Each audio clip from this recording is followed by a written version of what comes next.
ito ay rated SPG. Striktong patnubay at gabay ng magulang ang kailangan. Kasado na ang planong pagpaslang nila Senyor Facundo kay Tanggol. Ang ama ni Pablo na si Juancho ang gustong tumapos kay Tanggol.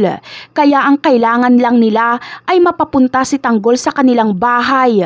Papahirapan muna nila si Tanggol bago tapusin.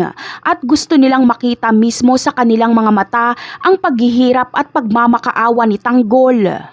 Pati si Senyora Bettina ay sabik nang makitang magdurusa si Tanggol. Gusto niyang sampal-sampalin si Tanggol sa galit niya sa pagpatay nito sa paborito niyang apo na si Pablo. Ngunit sa pagpasok pa lang ay batid na ni Tanggol na may panganib siyang dadatnan dahil nagtaka siya kung bakit hindi pinapasok ang kanyang mga kaibigan at pinaiwan pa pati ang kanyang baril. Kapag malaman ni Tanggol ang pakay na pagpatay sa kanya ay agad siyang makakagawa ng paraan. Sa liksi kumilos ni Tanggol ay gagawin niyang hostage si Bettina hanggang sa makalabas siya sa mansyon na yon.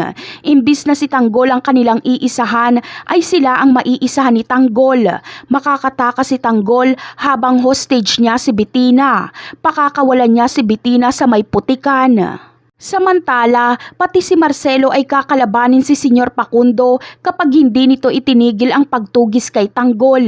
Malalaman na kasi ni Marcelo na anak niya si Bubbles at kung buhay pa ngayon si Pablo at malaman niyang pinagsamantalahan nito si Bubbles ay siya mismo ang papatay kay Pablo. Kaya kampi si Marcelo kay Tanggol dahil para sa kanya ay tama lang ang ginawang pagpatay nito kay Pablo. Si Pablo at David ang parehong may matinding atraso kay Bubbles. Kung si Tanggol ang pumatay kay Pablo ay si Marcelo naman ang papatay kay David.